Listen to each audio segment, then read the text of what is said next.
Next अगर हम बात करें तो रेस्पिरेटरी पैसेज में अब रेस्पिरेटरी जोन का लास्ट पॉइंट आपके पास में क्या बन जाएगा, alveoli.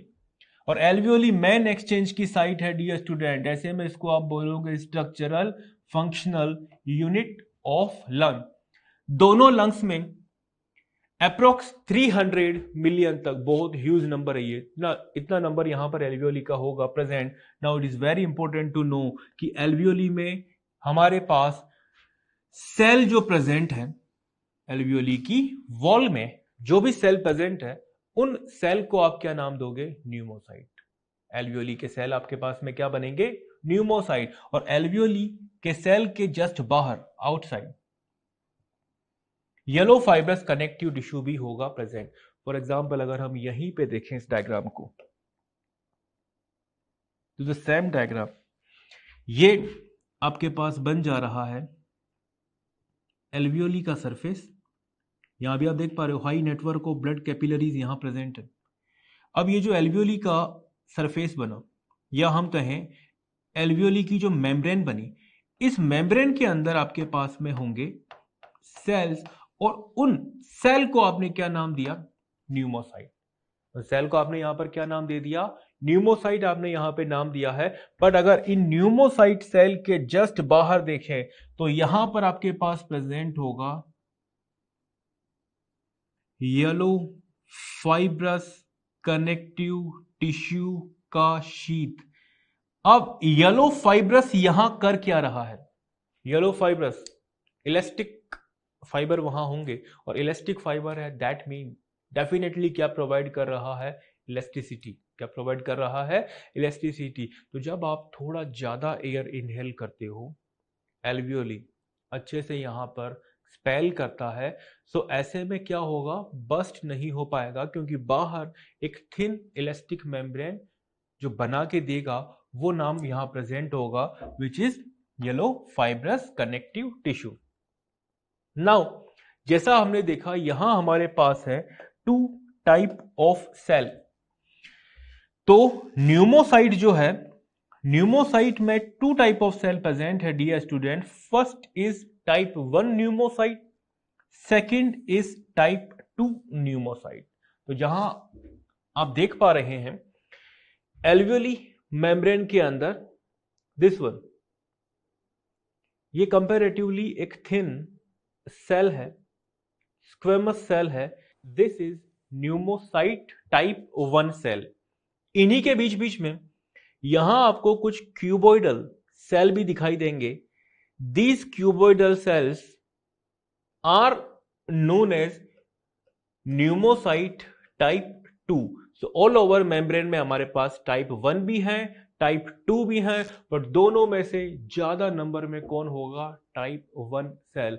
As you can see यहां हमारे पास बना type 1 pneumocyte, type 2 pneumocyte, but total pneumocyte में 95%, कितना, 95% सेल ऑफ एल्वियोली कौन से हैं, टाइप 1, और रिमेनिंग अप्रोक्स 5% जो सेल होंगे डियर स्टूडेंट, वो हमारे पास में कौन से होंगे, टाइप 2 सेल।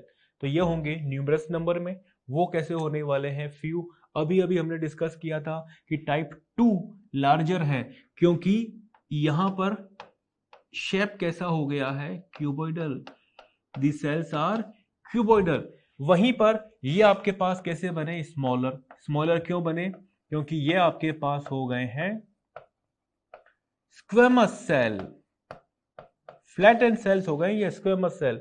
अब क्योंकि वो थिन है, स्मॉल है, फ्लैटेन है, और ब्लड कैपिलरीज के प्रॉपर कांटेक्ट में है, नंबर्स में बहुत ज्यादा हैं, तो they are going to help in gaseous exchange.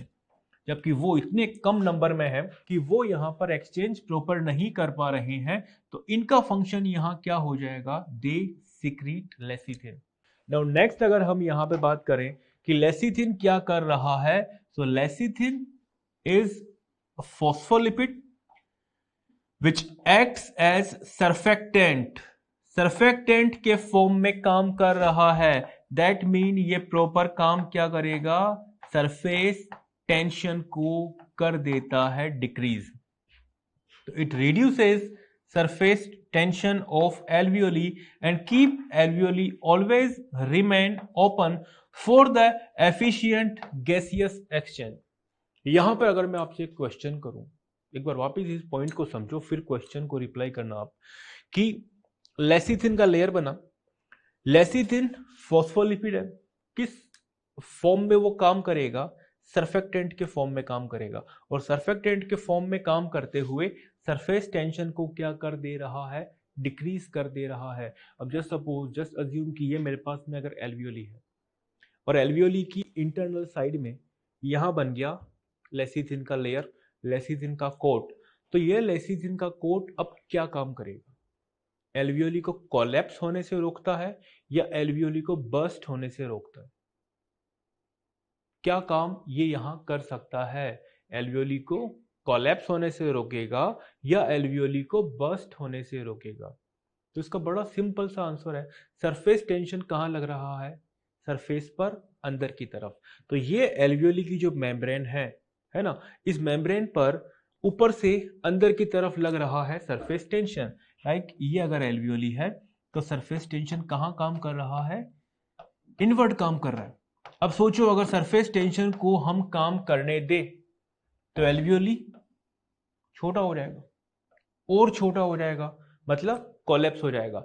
But अगर यहां एक सरफेक्टेंट का लेयर हम लगा दें, उस सरफेक्टेंट ने क्या किया? सरफेस टेंशन को डिक्रीज किया, और सरफेस टेंशन जब डिक्रीज हो जाएगा तो ऐसे में क्या होगा? एल्वियोली कोलैप्स नहीं हो पाएगा। अब सोचो, अगर एल्वियोली जो बहुत सॉफ्ट स्ट्रक्चर है कोलैप्स नहीं हुआ, दैट मीन वो कैसा रहा? अपनी साइज के साथ, अपने शेप के साथ रिमेन रहा, क्योंकि अगर ये कोलैप्स हो गया तो इसमें एयर एंटर नहीं कर पाएगा। तो ये इंपॉर्टेंट है कि गैस एक्सचेंज एफिशिएंटली होता रहे, इसके लिए एल्वियोली का ओपन रहना जरूरी है, सरफेक्टेंट का होना यहां जरूरी है। नाउ अब रेस्पिरेटरी पैसेज कंप्लीट करने के बाद रेस्पिरेटरी ऑर्गन पर हम करेंगे बात, और रेस्पिरेटरी ऑर्गन हम ह्यूमन में एक ही है, a pair of lungs. And dear student, ये थोरेसिक चैम्बर में प्रेजेंट, थोरेसिक कैविटी में प्रेजेंट सॉलिड स्पॉन्जी स्ट्रक्चर्स है। तो लंग्स हमारे पास में क्या हो गया? Lungs are solid and spongy structures which are situated in airtight thoracic chamber। यहां भी माइन्यूट कंफ्यूजन बन जाता है जब आप ये टर्म सुनते हो कि लंग्स अपने आप में वैसे अगर देखें तो बहुत सॉफ्ट है, और इन सॉफ्ट स्ट्रक्चर्स को आपने यहां पर सॉलिड क्यों बोला?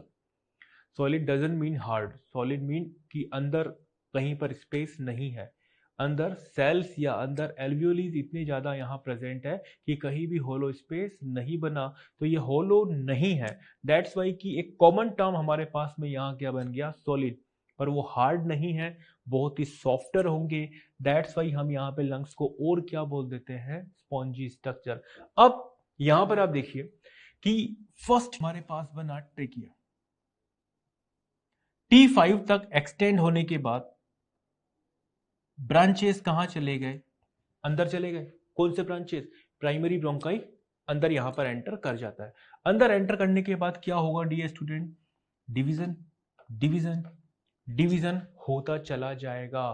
तो इस डिवीजन डिवीजन डिवीजन से ही तो स्ट्रक्चर बन गया है लंग्स। तो हम यहां पर यह भी कह सकते हैं कि lungs are comprises of branches of primary, secondary, tertiary bronchi and bronchioles. उन सब से मिलकर आपके पास बनेगा सॉलिड स्पॉन्जी स्ट्रक्चर लंग्स, जो हमारे पास होंगे मेन रेस्पिरेटरी ऑर्गन। और ये जो वन पेयर ऑफ लंग्स हैं, इन लंग्स का ओरिजिन हमारे पास में होगा endodermal. Both the lungs are endodermal in their origin. अब एंडोडर्मल ओरिजिन के ये जो दोनों लंग्स हैं डियर स्टूडेंट, अगर हम प्रॉपर लंग्स पे बात करें तो this is right sided lung, left sided lung. Right sided lungs में यहां पर हमारे पास हो जाते हैं टू फीजर प्रेजेंट, जो लंग्स को इंटरनली डिवाइड कर देंगे। यहां हमारे पास सिर्फ एक ही सेपरेशन का फीजर होगा प्रेजेंट। ये आपके पास जो यहां है, this is horizontal fissure, this is oblique fissure. दोनों फीजर कहां प्रेजेंट हो गए? राइट साइड में। पर आप लेफ्ट लंग देख पा रहे हो, यहां आपके पास सिर्फ और सिर्फ एक ही बना है सेपरेशन फीजर, और वो आपके पास में क्या बन गया? ऑब्लिक फीजर। अब जब यहां पर आपके पास में टू फीजर है, तो उन्होंने इंटरनली राइट लंग को कितने लॉब्स में डिवाइड किया? 3। जबकि यहां एक ही ऑब्लिक फीजर था, तो यहां आपके पास में कितने लोब होने वाले हैं? Only 2 lobes are here. Now first अगर हम बात करें राइट साइडेड लंग में 3 लोब कौन से हैं? First superior lobe is here, second middle lobe, and third inferior lobe. तो superior lobe, middle lobe and inferior lobe, याद रखना वहां एक ही सेपरेशन का फीजर है, दैट्स वाई कि उधर आपको मिडल लोब दिखाई नहीं देगा। तो यहां लेफ्ट लंग में अगर हम बात करें तो आपके पास 2 ही लोब होने वाले हैं। The first is superior lobe and the second और the last is inferior lobe. ये आपके पास बना है प्रॉपर स्ट्रक्चर लंग्स का। नाउ नेक्स्ट अगर हम देखें डियर स्टूडेंट, तो एज वी हैड डिस्कस्ड कि lungs are main respiratory organ, both the lungs are endodermal in their origin. Now next अगर हम देखें तो किससे बनेगा? तो lungs are comprises of bronchi and their network. Right lung कितने लोब थे? 3। और राइट लंग का अप्रोक्स वेट आपके पास में कितना होगा? That is 625 gram. Comparatively heavy होगा लेफ्ट लंग से, क्योंकि लेफ्ट लंग में सिर्फ 2 लोब्स हैं और लेफ्ट लंग का वेट आपके पास कितना होगा? 575 gram. Now cardiac notch is present in left lung. As you can see यहां पर राइट साइडेड लंग आपके पास में स्ट्रेट जा रहा है, जबकि यहां अगर आप देखो तो ये एक कंप्रेस या थोड़ा सा दबा हुआ हिस्सा है। This notch is called as cardiac notch. Cardiac mean heart से रिलेटेड, दैट द पॉइंट कि कार्डियक नॉच का मेन फंक्शन क्या होगा? Is to provide a space for heart. तो हार्ट को सिचुएट करने के लिए, अरेंज होने के लिए स्पेस प्रोवाइड करने वाला इंपॉर्टेंट स्पेस यहां पर बनाने के लिए जो दबा हुआ हिस्सा होगा, it is called as cardiac notch. Now a very important point, both the lungs are covered by pleural membrane. दोनों लंग्स पर सबसे आउटर साइड में अगर हम देखें तो 2 मेम्ब्रेन प्रेजेंट होंगे, और दोनों मेम्ब्रेन्स के लिए नाम क्या होगा? प्लूरा या pleural membrane. Now it is a very important next point, both the lungs are situated in airtight chamber, or we can say airtight thoracic chamber, but airtight thoracic chamber को हम just after pleura membrane करते हैं discuss. First हम discuss करेंगे plural membranes को। अब आप देख पा रहे हैं लंग्स में फर्स्ट विसरल, सेकेंड पैराइटल, ये दोनों प्लूरा हो गए हैं present. That mean lungs are covered by 2 layers which are collectively called as pleural membrane or pleura. But it is very important to know कि इन pleural membrane में से outer membrane आपके पास में कौन बना? पैराइटल। और inner जो आप ग्रीन कलर से यहां देख पा रहे हो, that inner layer, that inner pleura is called as visceral pleura। तो बाहर की तरफ कौन प्लूरा बना? पैराइटल। अंदर की तरफ कौन प्लूरा बना? विसरल। और दोनों के बीच ये बना एक cavity, space. As you can see space और cavity is called as pleural cavity.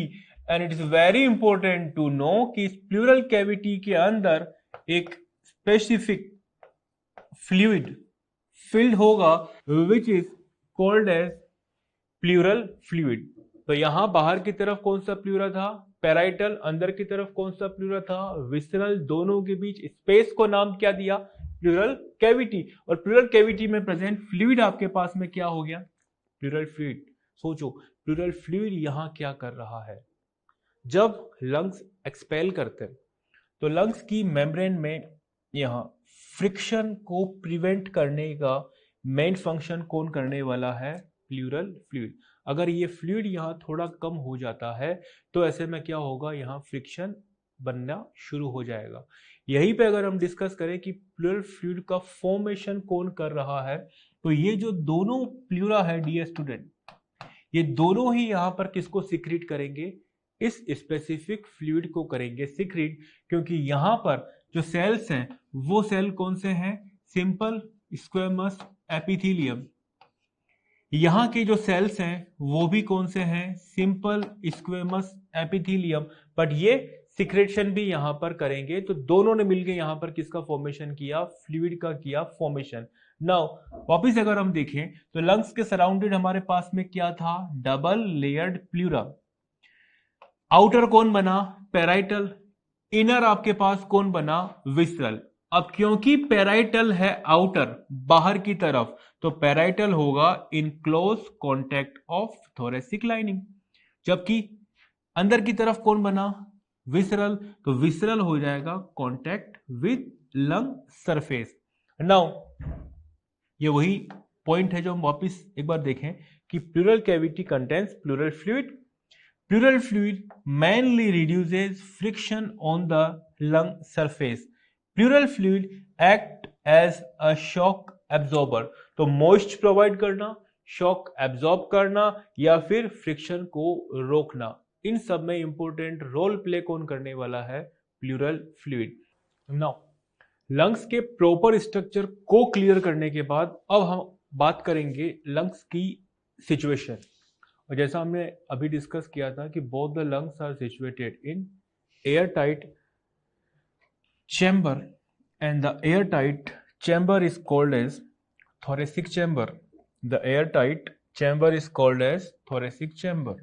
तो ये थोरेसिक चैम्बर को अब हम करते हैं discuss, and it is very important to know कि जब थोरेसिक चैम्बर को आप फॉर्म करना चाहते हो एयर टाइट, तो इसके चारों तरफ आपको यहाँ काफी स्ट्रक्चर्स बनाने होंगे।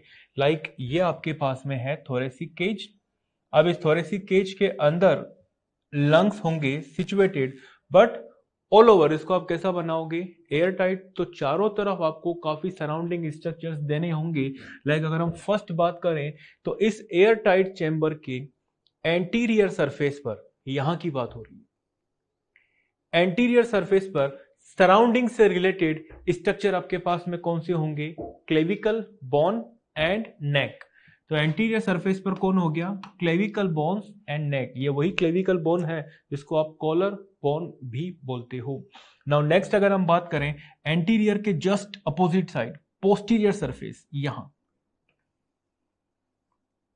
This is posterior. तो इस पोस्टीरियर सरफेस पर यहां पर एक हाईली मस्कुलर स्ट्रक्चर प्रेजेंट होगा विच इज डायफ्राम। देन अगर हम बात करें डोर्सल सरफेस, डोर्सल सरफेस मतलब हमारी बॉडी में back side is dorsal surface, और डोर्सल सरफेस पर क्या प्रेजेंट होंगे, वर्टिब्रल कॉलम प्लस थोड़ा सा पार्ट रिब का। एज यू कैन सी यहां पर पीछे वर्टिब्रल कॉलम के साथ ये थोड़ा सा पार्ट रिब का भी होगा जो डोर्सल सरफेस पर सराउंड करेगा। इसी तरीके से अगर हम बात करें वेंट्रल सरफेस पर, तो यहां होगा स्टर्नम और थोड़ा सा पार्ट रिब का। एज यू कैन सी इस स्ट्रक्चर में यहां बना है आपके पास स्टर्नम, बट ये जो ब्लू रीजन्स बने ये हैं कार्टिलेजेस, और इसके जस्ट बाद ये बना है रिब। तो स्टर्नम और रिब ये मिलके बना देते हैं यहां वेंट्रल साइड।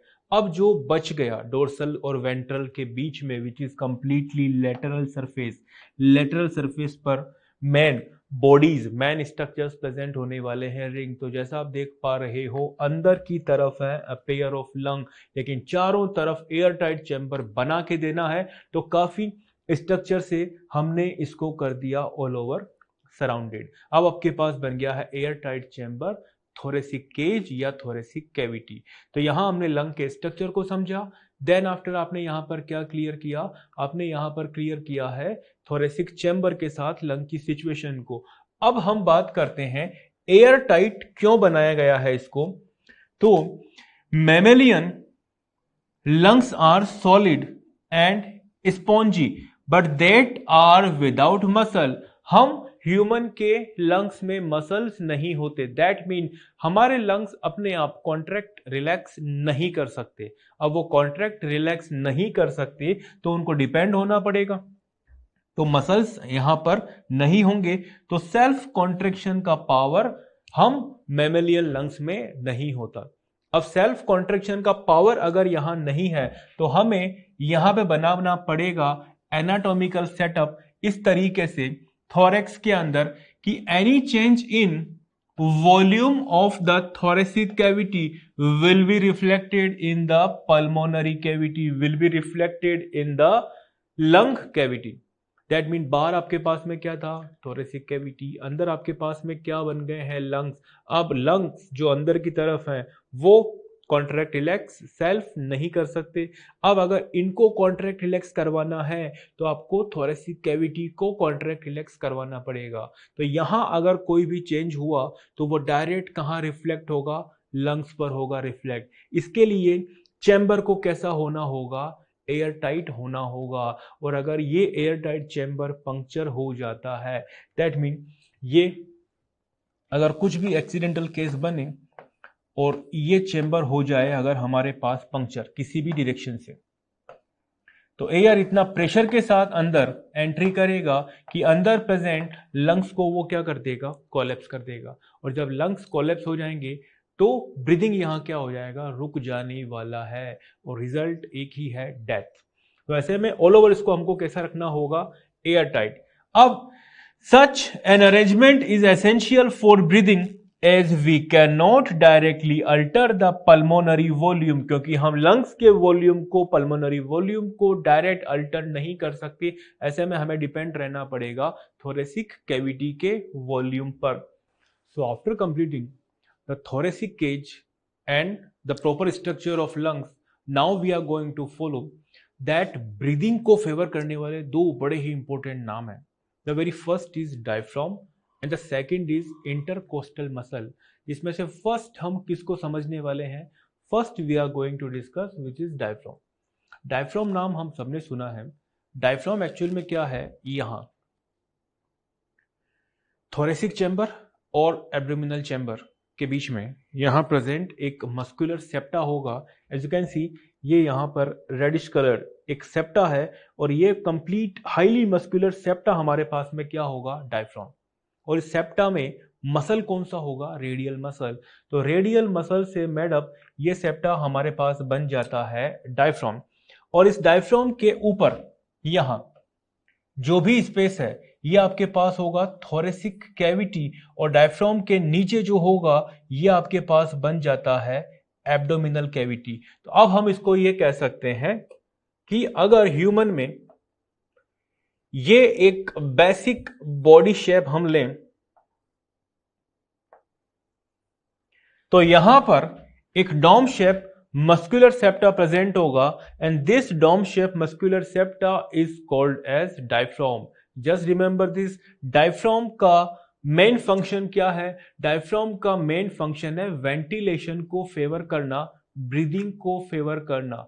सेकेंडरी फंक्शन इसका आप बोल सकते हो कि it also divide the body या it also divide the trunk into two compartment. Diaphragm के ऊपर ये जो चला गया आपके पास में space, it is called as thoracic chamber and इसके लोअर ये हमारे पास बन जाएगा कौन सा chamber? This is abdominal chamber. तो बॉडी को यहां से टू चेंबर में डिवाइड करना, अपर थोरेसिक, लोअर एब्डोमिनल, दोनों के बीच में आ गया है dome shape muscular septa which is called as diaphragm. अब क्योंकि डायफ्राम ब्रीदिंग को फेवर कर रहा है, दैट मीन यहां कॉन्ट्रैक्शन रिलैक्सेशन भी होना चाहिए, और इस कॉन्ट्रैक्शन रिलैक्सेशन से रिलेटेड इंपॉर्टेंट नर्व जो यहां मैसेजेस लेके आएगा वो इंपॉर्टेंट टर्म आपके पास में क्या होगा?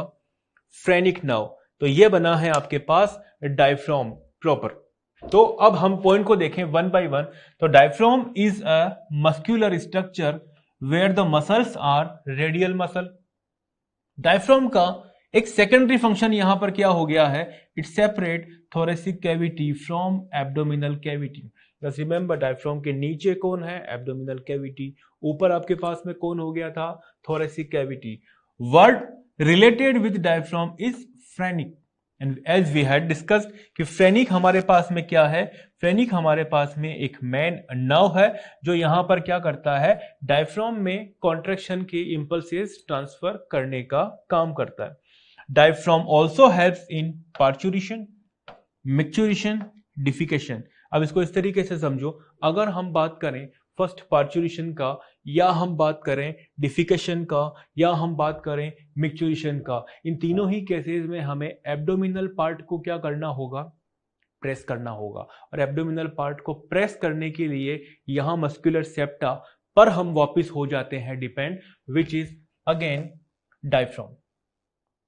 नाउ डायफ्राम के बाद हम बात करेंगे ब्रीदिंग को फेवर करने वाले सेकेंड टर्म को, और वो इंपॉर्टेंट मसल हमारे पास में डियर स्टूडेंट बन जाता है intercostal muscle. But just remember, अगर क्वेश्चन बने कि माना इंटरकोस्टल मसल भी ब्रीदिंग को फेवर कर रहा है, डायफ्राम भी ब्रीदिंग को फेवर कर रहा है, बट दोनों में से मेन मसल आपके पास में कौन है, सो the answer would be diaphragm.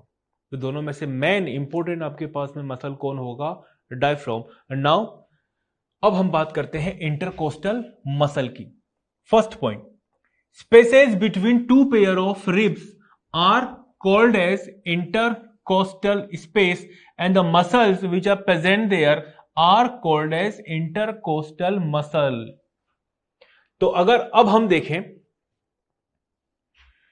ये आपके पास बना first rib, this is second rib, और दो रिब के बीच में ये जो एक स्पेस है, ये यहां जो एक स्पेस बना, this space is called as intercostal space.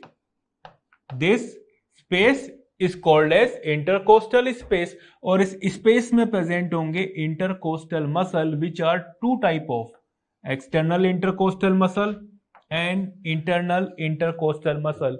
तो फर्स्ट हम यहां वापस बात करेंगे इंटरकोस्टल स्पेस की। दो सिक्वेंटिक रिब्स के बीच में जो एक स्पेस प्रॉपर होगा, उस स्पेस को आप नाम दोगे इंटरकोस्टल स्पेस, और उस स्पेस के अंदर जो मसल्स है वो आपके पास में क्या बन जाएंगे, इंटरकोस्टल मसल। क्योंकि हमने अभी डिस्कस किया इंटरकोस्टल मसल हमारे पास में क्या हो गए, टू टाइप ऑफ। अब हम समझते हैं इंटरकोस्टल मसल को वन बाय वन कि यहां टू मसल्स हमारे पास में कौन से होने वाले हैं।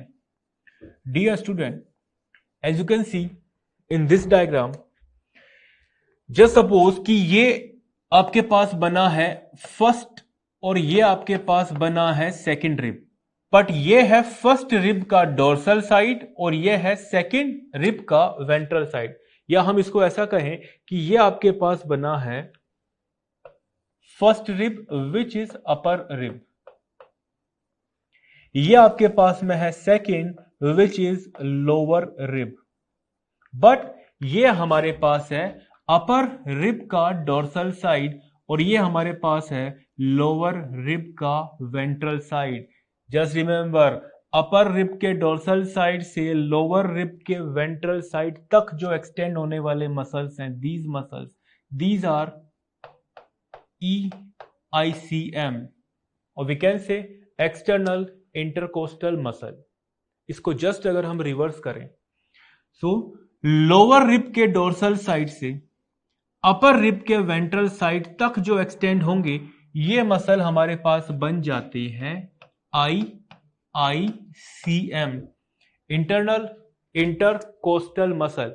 अगेन इनको हम वापिस एक सेकंड डायग्रामेटिक व्यू से देखें। अब आप देख पा रहे हो ये आपके पास जस्ट सपोज बन गया है rib, this is also second rib, it is upper rib, it is lower rib, और ये है अपर रिब का डोर्सल साइड, अपर रिब का वेंट्रल साइड, लोअर रिब का डोर्सल साइड, लोअर रिब का वेंट्रल साइड। अब EICM का situation अभी अभी हमने क्या डिस्कस किया था, the specific muscles which are situated between the dorsal side of upper rib to ventral side of lower rib. तो यहां अगर हम बात करें तो यह बन जाएगा आपके पास में अरेंजमेंट अपर रिब के डोर्सल साइड से लोअर रिब के वेंट्रल साइड तक। ये जो एक्सटेंडेड मसल्स है, these muscles are EICM, external intercostal muscle. और इसी डायग्राम में अब अगर हम बात करें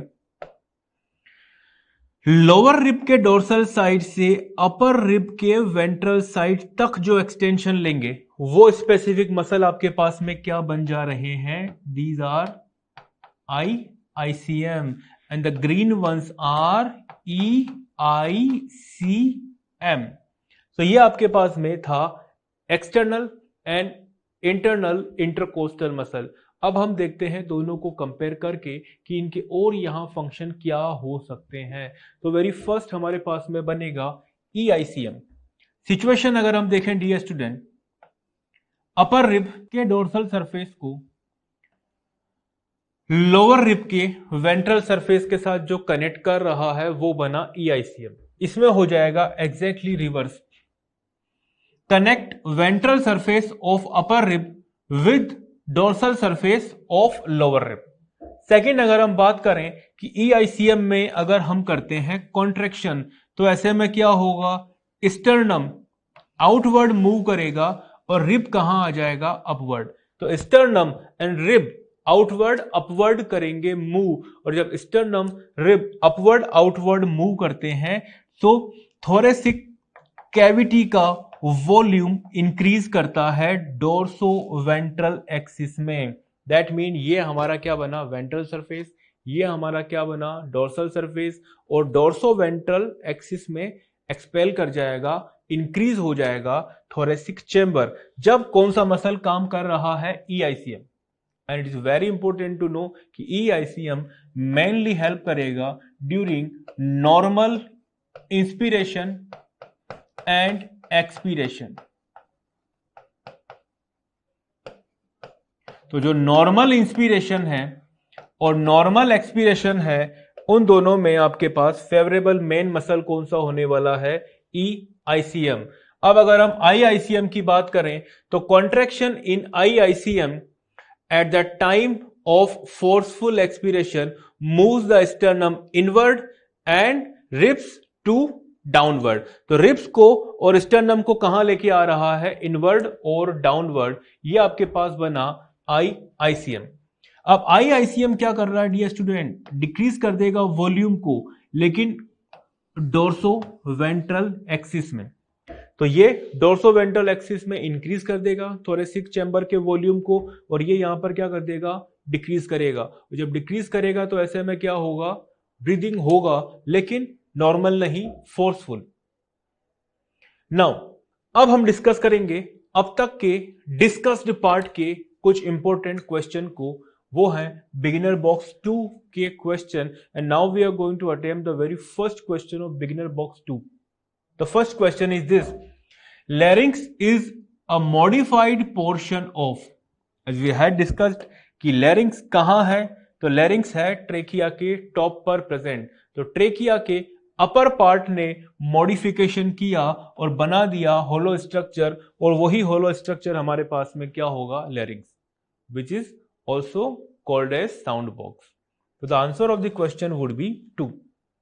now अब हम डिस्कस करेंगे बिगिनर बॉक्स 2 के सेकंड क्वेश्चन को। And the second question is the most important muscular structure in respiratory system of human is. Dear student, अभी कुछ देर पहले हमने डिस्कस किया था कि इंस्पिरेशन और एक्सपिरेशन, या हम कहें ब्रीदिंग को फेवर करने वाले 2 मेन स्ट्रक्चर्स हैं।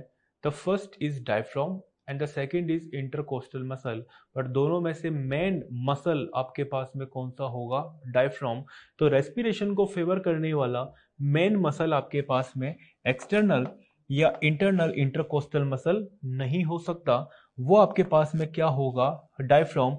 और वर्टिब्रल कॉलम तो मसल है ही नहीं, वो तो एक बोनी स्ट्रक्चर है। सो all over the answer of the question would be 3। Now next अगर हम बात करें question number 3, each lung is enclosed in a double membrane called pleura. The membrane which closely cover the lung is. अब अगर हम बात करें कि टू मेम्ब्रेन्स अगर प्रेजेंट है तो टू मेम्ब्रेन में से आउटर मेम्ब्रेन आपके पास में कौन हो गया? आउटर मेम्ब्रेन आपके पास बन जाता है पेराइटल प्लूरा। अगर हम बात करें दोनों मेम्ब्रेन में से इनर मेम्ब्रेन आपके पास में कौन है, तो इनर मेम्ब्रेन आपके पास में कौन बन जाता है? Visceral pleura. And as the question is asking कि दोनों मेम्ब्रेन में से लंग को प्रॉपर क्लोजली कवर करने वाला मेम्ब्रेन कौन होगा? तो लंग के प्रॉपर कॉन्टेक्ट में रिलेट होने वाला, लंग के प्रॉपर कॉन्टेक्ट में रहने वाला आंसर आपके पास यहां बन जा रहा है विसरल प्लूरा।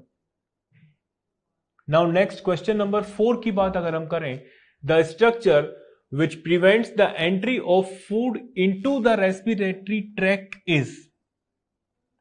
सो फूड को रेस्पिरेटरी ट्रैक में एंटर करने से रोकने वाला फ्लैप लाइक कार्टिलेज जो यहां होगा डियर स्टूडेंट, वो आपके पास में क्या होगा? एपिग्लोटिस। इसको आप इस तरीके से समझें कि ये आपके पास अगर बना है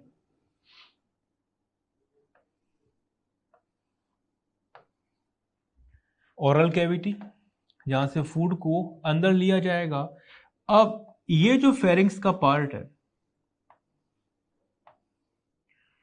फेरिंग्स में यहां ऊपर की तरफ है टू अपर्चर्स प्रेजेंट, आगे की तरफ सामने की तरफ जो अपर्चर है वेंट्रल साइड पर, it is glottis,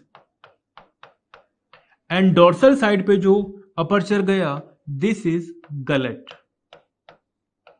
now glottis कहां ओपन हो जाएगा? Glottis opens into trachea and gullet opens into oesophagus. तो फूड जो है वो फूड गलट अपर्चर से होते हुए कहां जाना चाहिए? ईसोफेगस में एंटर करना चाहिए। दैट मीन फूड या फूड पार्टिकल कहां एंट्री नहीं करने चाहिए?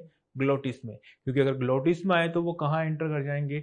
रेस्पिरेटरी ट्रैक में। और इस ग्लोटिस को कवर करने वाला फ्लैप लाइक स्ट्रक्चर आपके पास में क्या होगा? एपीग्लोटिस। एपी मीन अबाउ, तो ग्लोटिस के ऊपर है, कवर करेगा, प्रिवेंट कर देगा फूड एंट्री को। The next question is exchange of gases in man take place in. अब गैस एक्सचेंज का मेन साइट आपके पास में कौन होगा? एल्वियोली, क्योंकि एल्वियोली ही तो है आपके पास primary site of gaseous exchange. तो answer of this question would be alveoli. Third, next अगर हम बात करें, the most important function of diaphragm of mammal is. ये हमने डायफ्राम को जब क्लियर किया तब भी हमने डिस्कस किया था कि डायफ्राम एक मेन मस्कुलर सेप्टा है, यहां प्रेजेंट होके चैम्बर को डिवाइड भी कर रहा है, थोरेसिक कैविटी और एब्डोमिनल कैविटी भी बना रहा है, डिफिकेशन में भी फेवर करेगा, पार्चुरेशन में भी सपोर्ट करेगा। बट ऑल ओवर अगर हम देखें सारे फंक्शन, तो इसका मेन फंक्शन आपके पास में क्या होगा? It aid in ventilation, it helps in ventilation. Now the next question is mammalian lungs are solid and spongy. कैसे होंगे lungs? solid and spongy होंगे दोनों lungs. Next question is in thoracic cavity of man which one is present? तो human की thoracic cavity में क्या होगा? ये हमने डिस्कस किया था। ह्यूमन थोरेसिक कैविटी में मेन रेस्पिरेटरी स्ट्रक्चर होंगे लंग्स, बट लंग्स के बीच में यहां कार्डियक नोच की वजह से हार्ट भी यहीं पर होगा प्रेजेंट। तो थोरेसिक कैविटी में आने वाले टू मेन ऑर्गन कौन कौन से बन गए हैं? Lungs and heart. So the answer of the question would be 2। Next question, question number 9, during inspiration the pressure of air is maximum in. भाई ये अगर हम ले यहां पर lungs, and as the question is saying कि हमें inspiration करना है, मीन टू से एयर को बाहर से एटमॉस्फेयर से कहां तक ट्रांसफर करवा देना है, लंग्स के अंदर तक ट्रांसफर करना है। बट एयर कहां मूव करता है, air always moves from its higher pressure to lower pressure. That means अगर इंस्पायरेशन करवाना है तो एटमॉस्फेयर के अंदर आपको एयर का प्रेशर कैसा रखना होगा, हाई, और लंग्स में एयर का प्रेशर कंपैरेटिवली कैसा रखना होगा, आपको स्लो रखना होगा। And as the question is asking कि अगर इंस्पायरेशन का केस बने तो मैक्सिमम प्रेशर यहां कहां होगा, सो the answer of the question would B 4, atmosphere में या एनवायरमेंट में। Now the next question, in human sound is produced by, sound is produced by sound box, and human के रिलेट में साउंड बॉक्स हमारे पास में कौन बन जा रहा है, larynx, cartilaginous structure, sound box. Next question number 11, match the column. यहां हमारे पास कॉलम 1 और कॉलम 2 से रिलेटेड कुछ टर्म्स गिवन है और हमें उनको करना होगा पहले अरेंज या पहले उनको करना होगा match.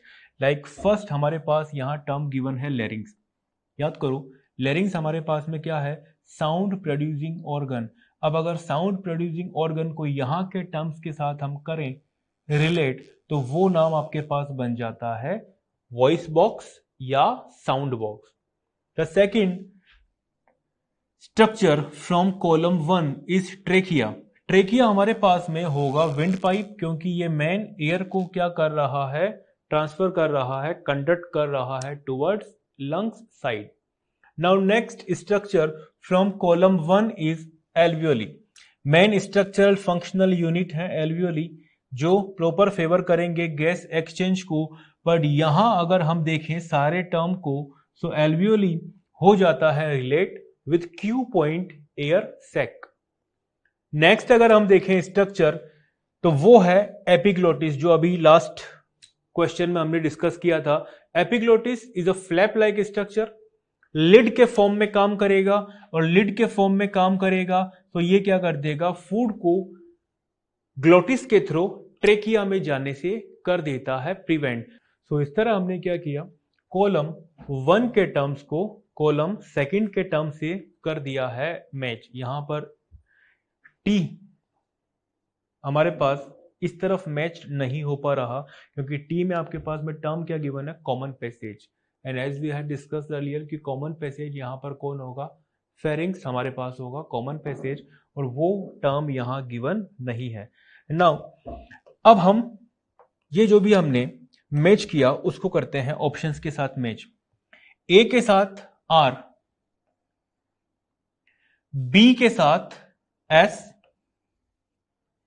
C alveoli with Q air sac, and the last epiglottis is with P lid of larynx. So ऐसे में ये बन गया हमारे पास फर्स्ट, यहां बन जाता है answer of the question. Now the next question is air is breathe through. तो एयर जो नोज के एक्सटर्नल नोस्ट्रिल से होते हुए लंग्स तक जा रहा है, वहां अगर हम एयर के फ्लोइंग के सीक्वेंस की बात करें तो हमें यहां पे देखना होगा एयर का राइट सीक्वेंस कौन सा है। फर्स्ट ऑप्शन की बात अगर हम करें तो फर्स्ट ऑप्शन में एयर के फ्लो का ब्रीदिंग में पहला ही नाम आपके पास में क्या हो गया, ट्रेकिया, और ऐसा पॉसिबल नहीं होता, तो ये राइट ऑप्शन नहीं होगा। The second option is nose is right, nose to larynx, pharynx, bronchus, alveoli, then bronchiole. ये आपके पास राइट नहीं है। नोज से डायरेक्ट लैरिंग्स में लीड करना भी राइट नहीं होगा, तो ये भी आपके पास राइट आंसर नहीं होगा। The third option is nostril to pharynx, larynx, trachea, bronchi, bronchioles and alveoli. ये एग्जैक्ट या प्रॉपर आपके पास में सिचुएटेड सही अरेंजमेंट है एयर के फ्लो का। तो answer of the question would be 3। 4 भी आप देख पा रहे हो, nose to mouth, mouth to lungs, ये भी आपके पास राइट ऑप्शन नहीं होगा। Now after completion of beginner box 2 we are going to discuss the very important and very new point of this chapter, and the point is mechanism of respiration. Dear student, respiration का multiple step के साथ जो mechanism है, multiple step के साथ जो mechanism है, ये कंप्लीट मैकेनिज्म हमारे पास में गिवन है एनसीईआरटी के अंदर on page number 270. So now we are going to discuss the multi-step process mechanism of respiration. और mechanism of respiration जो है, इसका फर्स्ट मेन स्टेप आपके पास में होगा ब्रीदिंग, और we can say pulmonary ventilation. Dear student, अगर हम सबसे पहले बात करें, very first question, what is breathing, as we had discussed multiple time कि ब्रीदिंग हमारे पास में क्या है, पल्मोनरी वेंटिलेशन हमारे पास में क्या है, ब्रीदिंग हमारे पास में क्या होगा.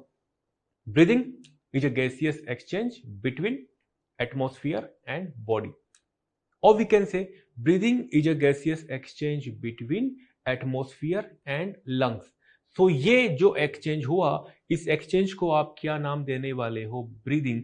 अब सोचो, ब्रीदिंग के एंड में क्या हुआ, एटमॉस्फेयर से एयर कहां चला गया, लंग्स के अंदर, और लंग्स से एयर आपने कहां दे दिया, एटमॉस्फेयर को. अब अंदर जो एयर गया है, वो एयर कहां जाना चाहेगा, towards blood.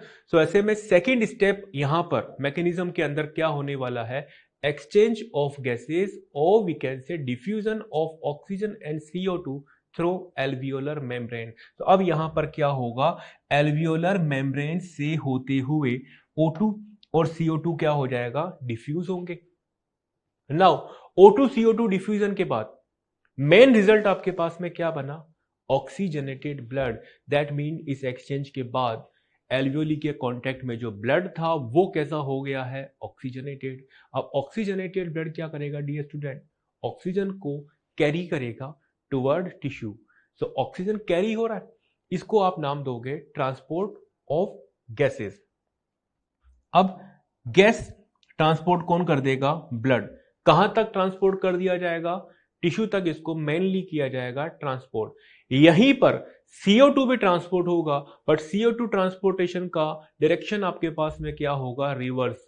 Cause CO2 transports from tissue to lungs and oxygen transports from lungs to tissue. अब अगर हम ऑक्सीजन के अकॉर्डिंग देखें तो ऑक्सीजन ऑक्सीजनेटेड ब्लड के साथ कहां तक अप्रोच कर चुका है, टिश्यू के आसपास जा चुका है. अब टिश्यू और ब्लड के बीच में क्या होगा, again exchange. So the next step of this mechanism would be diffusion of gases या diffusion of oxygen and CO2 between blood and tissue. अब ये जो ऑक्सीजन है कहां एंटर कर जाएगा, inside the cell. Cell oxygen का क्या करेगा, ऑक्सीडेशन में इसको यूटिलाइज कर लेगा.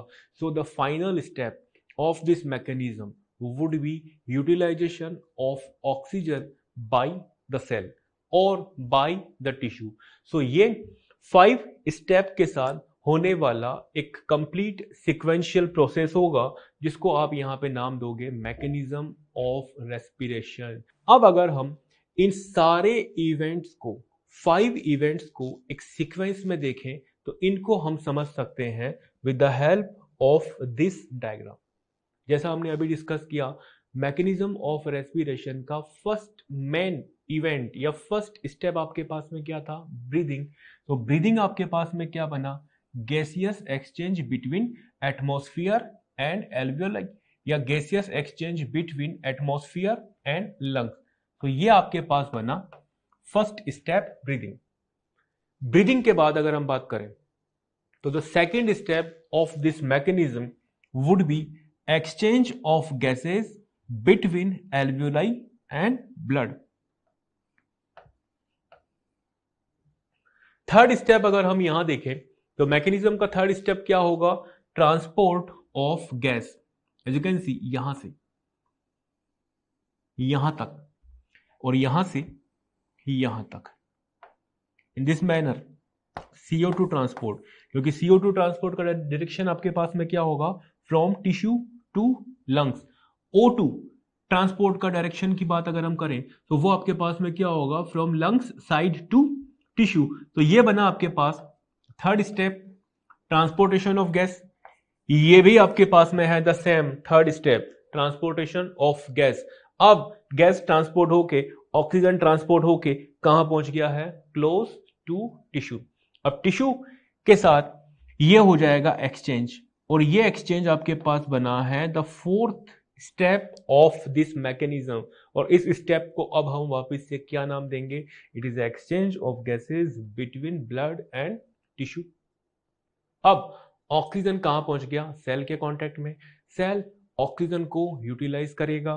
तो यहां इनसाइड द सेल, यहां जो भी अब मैकेनिज्म होगा वो आपके पास बन जाने वाला है the last most step of this mechanism, and that would be utilisation of oxygen by the cell. तो ये आपके पास में थे sequential event related to mechanism of respiration. Now we are going to discuss them one by one, और one by one के sequence में first आपके पास में कौन सा हेडिंग आने वाला है, तो the first step is breathing. Breathing क्या है ये हम कई बार डिस्कस कर चुके हैं। अगेन अगर हम बात करें, it is a gaseous exchange between body and atmosphere, or we can say it is a gaseous exchange between lungs and atmosphere। और ह्यूमन में ब्रीदिंग रेट, अडल्ट ह्यूमन में ब्रीदिंग रेट हमारे पास में कितना होगा, इट इज 12 to 16 पर minute. It is 12 to 16 पर मिनट। अब अगर हम सोचें कि इस ब्रीदिंग में हमारे पास टू मेन स्टेप्स कौन से हैं, inspiration is there and expiration is there. हमारे पास ब्रीदिंग से रिलेटेड टू मेन स्टेप्स कौन से होंगे, इंस्पिरेशन एंड एक्सपिरेशन। इंस्पिरेशन में हमने क्या किया, एटमॉस्फेयर से एयर अंदर लिया इनसाइड द लंग, तो ये आपके पास में क्या बन जाएगा, इनहेल। रिवर्स एक्सपिरेशन में हम क्या करने वाले हैं, रिटर्न में वापस हमने CO2 रिच एयर बाहर निकाला, तो ऐसे में एक्सपिरेशन आपके पास में क्या बनेगा, एक्सेल। अब अगर हम बात करें कि ये जो इनहेल था, ये इनहेल आपके पास में कैसा बनेगा, एक्टिव प्रोसेस, वेर एज एक्सेल और एक्सपिरेशन आपके पास में क्या बनेगा, that is a passive process. Too simple to discuss कि भाई यहां एक्सपिरेशन को आपने पैसिव और यहां इंस्पिरेशन को आपने एक्टिव प्रोसेस कैसे बोला। एक्टिव प्रोसेस क्यों बोला, क्योंकि कहीं भी अगर एनर्जी या कहीं भी अगर एटीपी यूटिलाइज हो रहा है ड्यूरिंग दैट प्रोसेस, तो the process would be counts as active. And if energy is not utilizing there during that process, so that process would be known as passive process। अब क्योंकि inspiration में या inhaling के during muscle को करवाना होता है कॉन्ट्रैक्ट, और जब मसल कॉन्ट्रैक्ट करते हैं तो एटीपी चाहिए, एटीपी यूटिलाइज होगा। दैट्स द रीजन कि ये आपके पास में कैसा प्रोसेस होगा, एक्टिव प्रोसेस। जबकि एक्सपिरेशन या एक्सेल कब होगा, जब आप मसल को कर देते हो रिलैक्स। तो मसल जब रिलैक्स हो रहा है तो that would B passive process. अब अगर हम बात करें कि इंस्पिरेशन कितना टाइम लेता है, takes 2 seconds, that takes 3 second.